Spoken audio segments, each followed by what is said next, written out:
देश में राजनीतिक मूड बदला है। 5 विधानसभा के जो चुनाव हुए हैं उसमें कांग्रेस के रिवाइवल और बीजेपी के ग्राफ में गिरावट का ट्रेंड दिखलाई पड़ता है। लेकिन आगे इस राजनीतिक हवा का रुख कैसा रहेगा और रफ्तार किस तरफ पकड़ेगी, इस पर अभी बहस चलती रहेगी।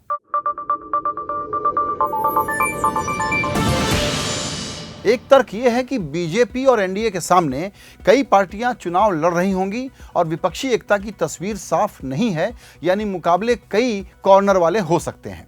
यह तर्क थोड़ा सुपरफिशियल है, ओवर सिंप्लीफाइड है। सच यह है कि देश की ज्यादातर लोकसभा सीटों पर 2 पार्टियों या कहिए गठजोड़ों के बीच सीधी टक्कर होने वाली है। कांग्रेस और क्षेत्रीय पार्टियों में अभी मोलतोल चलेगा और तस्वीर में बदलाव भी आएगा, लेकिन एक मोटा हिसाब अगर इस वक्त हम लगाएं तो यह कहा जा सकता है कि करीबन 450 543 जो लोकसभा की सीटें हैं उनमें 450 सीटों पर सीधा मुकाबला हो सकता है। यानी बाकी बची 90-93 सीटें, उन पर शायद तिकोना मुकाबला हो या चौकोना मुकाबला हो। इनमें अभी 70 सीटें बंगाल, ओडिशा और दिल्ली की हैं। बंगाल और दिल्ली में संभावना है कि किसी न किसी तरह की सुलह या जुगलबंदी होगी, लेकिन यहां मान के चलते हैं कि तिकोना मुकाबला शायद फिर भी होगा। इस पर आगे और विस्तार से चर्चा करेंगे, लेकिन अभी ये देखते हैं कि इन सीटों और राज्यों को कैसे कैटेगराइज किया जाए।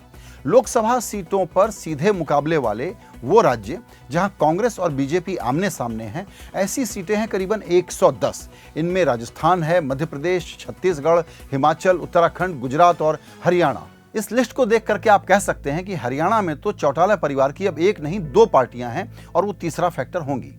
लेकिन यहां लोकसभा चुनाव में वोटर ध्रुवीकरण ऐसा तेज हो सकता है कि तीसरे फैक्टर का कोई डिसाइसिव असर पड़े, इसकी संभावना बहुत कम है। हां, विधानसभा चुनाव में थोड़ा बहुत इन पार्टियों का असर एक फैक्टर के तौर पर हो भी सकता है। अब दूसरी कैटेगरी देखते हैं जहां कांग्रेस और बीजेपी बड़े रोल में हैं, लेकिन उन्होंने किसी के साथ गठजोड़ किया हुआ है।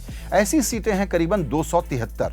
इनमें हम गिनते हैं महाराष्ट्र, पंजाब, कर्नाटक, तमिलनाडु, बिहार, झारखंड, तेलंगाना, आंध्र प्रदेश, गोवा, जम्मू कश्मीर, असम और केरल जैसे राज्यों को। इस कैटेगरी में महाराष्ट्र पर बहस है। बहुत लोग ये मानते हैं कि शिवसेना जिस तरह बीजेपी पर हमले करने में लगी हुई है, शायद ये गठजोड़ टूट जाए। अगर ऐसा हुआ तो यहां तिकोना मुकाबला हो सकता है और बीजेपी को बड़ा नुकसान हो सकता है। लेकिन हमारा अनुमान यह है कि अंत में जाकर के ये दोनों सुलह कर लेंगे, यानी सीधा मुकाबला ही होगा वहां पे कांग्रेस और एनसीपी से। तमिलनाडु पर भी यह बहस है। ये मान भी लिया जाए कि डीएमके कांग्रेस एक तरफ और एआईएडीएमके और बीजेपी एक तरफ होंगे, तो भी वहां रजनीकांत और कमल हासन हैं, एआईएडीएमके के फैक्शन हैं। इनको कहां रखा जाए? ये दोनों फिल्मी सितारे सीधे किसी गठजोड़ में नहीं भी जाते हैं, तब भी ये कहना सेफ होगा कि दोनों गठजोड़ों से किसी न किसी तरह की अनौपचारिक जुगलबंदी ये कर सकते हैं। आंध्र प्रदेश में कांग्रेस और टीडीपी गठजोड़ के सामने वाईएसआर कांग्रेस और तेलंगाना में टीआरएस से सीधा मुकाबला होगा। यहां बीजेपी लड़ेगी और जो वोट कटर पार्टी है एमआईएम, वो भी लड़ेगी। बीजेपी यहां फैक्टर नहीं होगी और वोट कटिंग का ऐसा जंगी मुकाबलों में अहम रोल नहीं होता।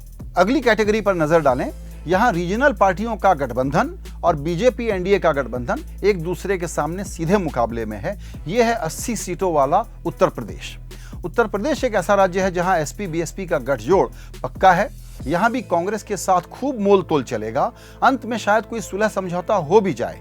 न भी हुआ तो कांग्रेस यहां सब सीटों पर लड़ करके बीजेपी को हराने का जो उसका सबसे बड़ा लक्ष्य है, उसको खुद ही कमजोर नहीं करेगी। यानी यहां अनौपचारिक जुगलबंदी होगी और कुछ सीटों पर वो असली लड़ाई लड़ेगी, कुछ पर वो दिखावटी लड़ाई लड़ेगी। तो वो कौन से राज्य हैं जहां वास्तव में तिकोना मुकाबला हो सकता है? ऐसे 3 राज्य हैं और उनकी सीटें हैं 70। ये हैं बंगाल, दिल्ली और उड़ीसा। बंगाल दिलचस्प है क्योंकि यहां 4 खिलाड़ी हैं, सत्तारूढ़ टीएमसी, बीजेपी, लेफ्ट और कांग्रेस। टीएमसी अगर कांग्रेस को कुछ सीटें दे दे तो उसका रिस्क फैक्टर कम होगा क्योंकि बीजेपी वहां उभार पर है। लेफ्ट फ्रंट की मौजूदगी ममता को शायद फायदा पहुंचाए या नुकसान, इस पर अभी बहस है, किसी को कुछ नहीं पता। कांग्रेस सीधे या अनौपचारिक तौर पर अगर ममता से एक तालमेल करेगी तो इसकी पूरी संभावना आप एक तरह से मान सकते हैं। इसीलिए आप बंगाल को तिकोने मुकाबले वाले राज्य में टेक्निकली रख सकते हैं। एक तरफ बीजेपी, दूसरी तरफ ममता और पॉसिबली कांग्रेस का गठबंधन और तीसरी तरफ लेफ्ट फ्रंट।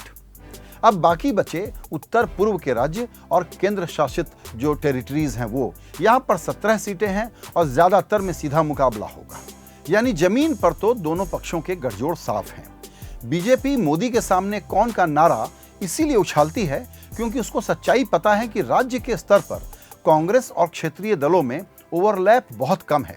इसीलिए कहना गलत नहीं होगा कि 2019 के लोकसभा चुनाव में करीबन 85% सीटों पर हम सीधा मुकाबला देखेंगे।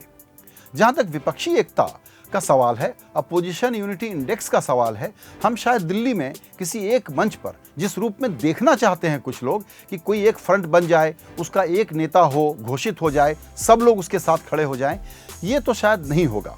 लेकिन इससे मिसलीड नहीं होना चाहिए, गुमराह नहीं होना चाहिए। बीजेपी हर चुनाव में विरोधी वोटों को बंटवाने के लिए हर संभव फॉर्मूले का इस्तेमाल करती है। इसीलिए कई बार हमको लगेगा कि मेरी जो बात है कि तिकोना मुकाबला ज़्यादातर सीटों में नहीं होगा, वो गलत है। वो ये कोशिश अभी भी करेगी कि कई जगह बागी खड़े कर दिए जाएं, निर्दलीय खड़े कर दिए जाएं, छोटे लोकल दलों को खड़ा कर दिया जाए। एक तरफ शिवपाल सिंह यादव हो यूपी में और दूसरी तरफ MIM हो, जिनको चुन चुन करके वहाँ पर वो कैंडिडेट्स खड़े करे। ये सभी खिलाड़ी मैदान में होंगे और एक तरफ से देखा जाए तो बीजेपी के भी बागी और नाराज उम्मीदवार काफ़ी होंगे। यानी एक दूसरे को ये कैंसल आउट कर सकते हैं। एक अनुमान है कि बीजेपी करीबन 80 से 100 सांसदों के टिकट काट सकती है और नए चेहरे को बाजार में उतार सकती है। यानी बागी गेम दोनों पक्षों से होगा और दोनों एक दूसरे को कैंसल आउट कर देंगे।